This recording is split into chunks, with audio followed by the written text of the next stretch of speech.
Nigel Farage, never one to shy away from a political scrap, took his latest fight to the airwaves, calling out Labour leader Keir Starmer in a fiery live TV moment. The Reform UK leader, a seasoned master of political theatre, seized the opportunity to go on the offensive after Starmer's reaction to criticism of Ukrainian President Volodymyr Zelensky.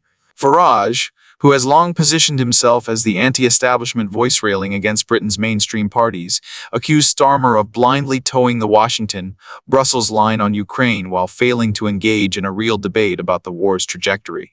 In classic Farage fashion, he framed the Labour leader as weak, overly deferential to globalist institutions, and unwilling to question whether the UK's approach to the conflict is truly in its national interest. This latest clash highlights the widening gulf between the old political order and the surging populist right. While Starmer maintains Labour's pro-Ukraine stance, Farage is tapping into growing skepticism among certain voters who are wary of endless foreign entanglements and mounting financial commitments. Whether this confrontation moves the needle in the polls remains to be seen, but one thing is certain: Farage has once again positioned himself as the disruptor in chief, unafraid to take on Britain's political establishment, live and unfiltered. Watch this video. Do you know what's really happened over the last few days? Tell me. Is we've actually seen a British Prime Minister viscerally opposed to Brexit, wanting to have a second referendum, now benefiting as Prime Minister enormously from Brexit because, actually, it was really interesting that on Saturday night, Downing Street put out a statement, and they said, ahead of the summit that happened yesterday in London, and Downing Street itself said, because of the UK's unique position with regards to Europe, basically because we're not part of the European Union, we're not tied to their foreign policy decisions in any way at all, which we were before we left. So it's been it just shows you that actually Brexit's made us stand taller on the world stage. Farage faces fierce Tory backlash for morally wrong attack on Zelensky. Nigel Farage has once again found himself at the center of a political firestorm, this time drawing sharp condemnation from both the Conservative and Liberal Democrat camps for his latest remarks on Ukraine. The Reform UK leader, never one to shy away from controversy, has been accused of parroting anti-Zelensky rhetoric after criticizing the Ukrainian president's handling of diplomatic relations with the United States. Do you know what? If I turned up at the White House, I'd make sure I was wearing a suit and my shoes were cleaned. Absolutely. And Trump is... And in diplomacy, Winston Churchill, our Prime Minister, but he wasn't dealing with President Trump. Our Prime Minister was briefed as to how to deal with the visit to the White House. That's not Zelensky's fault, is it? All right, if Zelensky wants to bowl in and show no respect to a man who we all know is incredibly old-fashioned about this stuff, and he really is. When you say this stuff, you mean manners, dress, very shoes? much so. So your shoes have to be shined. It's like being back at school. Lots of times, Trump said, "Yeah, good shoes, great shoes," whatever. That's how he. So if you're going in with a positive mindset, maybe Zelensky should have thought about that, but that's minor. Yeah. It's all right for Mr. Musk to throw in sneakers, a baseball cap, and a chainsaw. I know. But that's permissible. Well, Musk isn't negotiating with Trump, and Musk isn't asking for billions of dollars from Trump, and Musk isn't asking for military support from Trump. Speaking on LBC, Farage blasted Zelensky for what he described as a lack of respect during his recent White House visit, even going so far as to echo Trump's assertion that the Ukrainian leader was gambling with World War III. Farage, whose admiration for Trump is well documented, argued that Zelensky's warnings to Washington over continued support were unwise and diplomatically clumsy. But it wasn't just Zelensky's rhetoric that drew Farage's ire. His attire was apparently just as offensive. In a comment that struck many as trivial at best and tone deaf at worst, Farage criticized the Ukrainian president for not wearing a suit, saying he would make sure my shoes were cleaned if he were to visit the White House. Zelensky, of course, has vowed to continue wearing military fatigues while his country remains at war, something even his critics would admit is a symbolic stance of solidarity with his people. The backlash was swift and unforgiving. Shadow Foreign Secretary Dame Priti Patel wasted no time in drawing a damning comparison between Farage and former Labour leader Jeremy Corbyn, accusing him of equivocating over Russia's illegal war in Ukraine. Patel didn't mince words, calling Farage's comments morally wrong and diplomatically counterproductive. At a time when Western unity is paramount, she argued, the last thing Britain needs is a politician undermining Ukraine's fight for survival. Liberal Democrat leader Sir Ed Davey went even further, accusing Farage of acting as Trump's own spokesman here in Britain.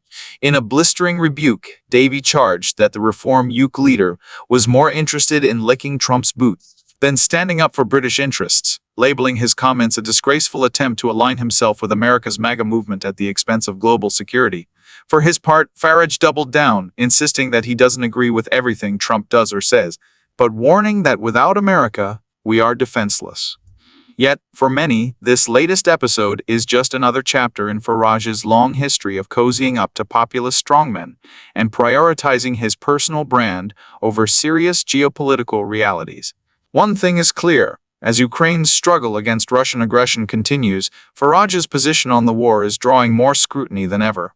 And with his party gaining momentum in the polls, the question remains, how much damage will these latest remarks do to his credibility with voters?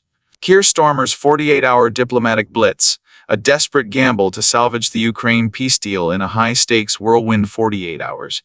Prime Minister Keir Starmer found himself scrambling to contain the fallout from Donald Trump's explosive White House bust, up with President Zelensky.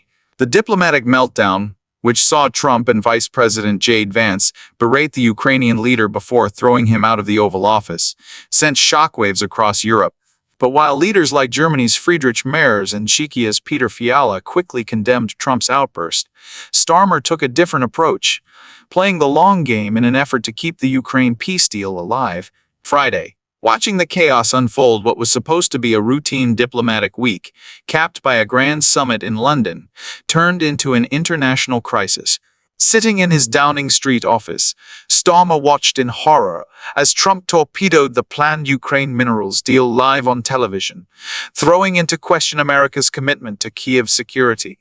With European allies fuming and Ukraine left reeling, the Prime Minister faced a choice: join the chorus of outrage or attempt to rebuild bridges with the unpredictable occupant of the White House. Starmer opted for the latter. While others rushed to condemn Trump, the Labour leader remained silent, resisting pressure to publicly rebuke the U.S. president. Instead, he worked the phones, first calling Trump to keep negotiations open, then reaching out to Zelensky to urge patience.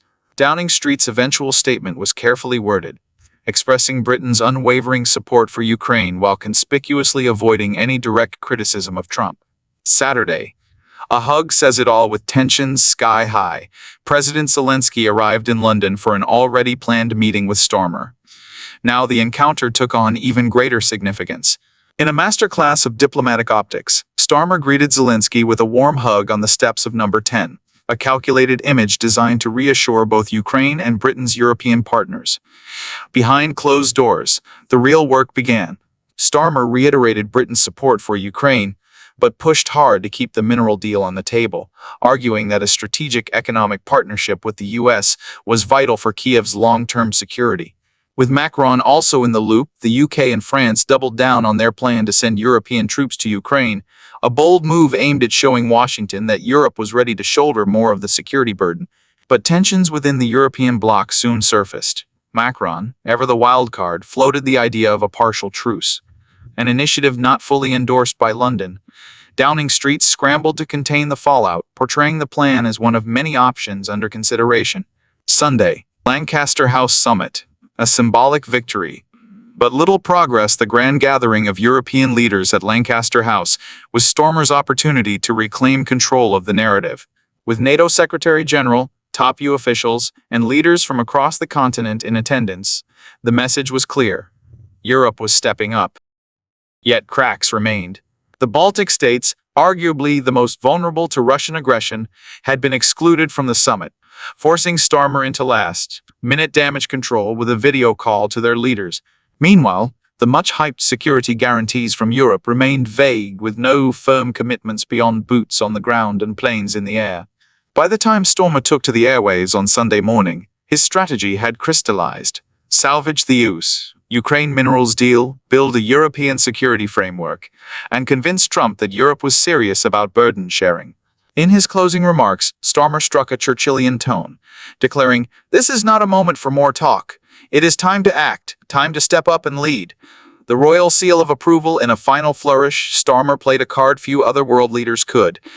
The British monarchy. Just as King Charles had extended a state visit to Trump, he welcomed President Zelensky to Sandringham, a subtle yet powerful signal of Britain's unwavering commitment to Ukraine. In the chessboard of international diplomacy, it was a move designed to reassure allies while keeping channels open with Washington. Did Starmer's gamble pay off? For all its carefully choreographed diplomacy, the Lancaster House summit changed little in practical terms. The Ukraine minerals deal remains in limbo. Trump's erratic foreign policy continues to rattle eyes. Europe is still scrambling to define its role in Ukraine's defense. But Starmer did achieve one critical objective. He placed Britain at the heart of the global conversation, positioning himself as a leader willing to do what others wouldn't, with Trump rather than alienate him. Whether this strategy proves wise or naive will depend on what happens next. If Trump ultimately re-engages with Ukraine, Starmer's quiet diplomacy will be hailed as a masterstroke. But if America pulls back, he risks being seen as a leader who tried to reason with a White House that no longer plays by the old rules. Either way, the past 48 hours have marked a defining moment in Keir Starmer's premiership and in Britain's role on the world stage. Thanks for watching. Stay connected. Don't forget to like and subscribe to keep up with our latest videos and stay ahead of the curve on the issues shaping our world. For even more, join our free Telegram group, link in the description, for uncensored, no holds barred discussions on the topics that matter most. Be part of the conversation. Your voice counts.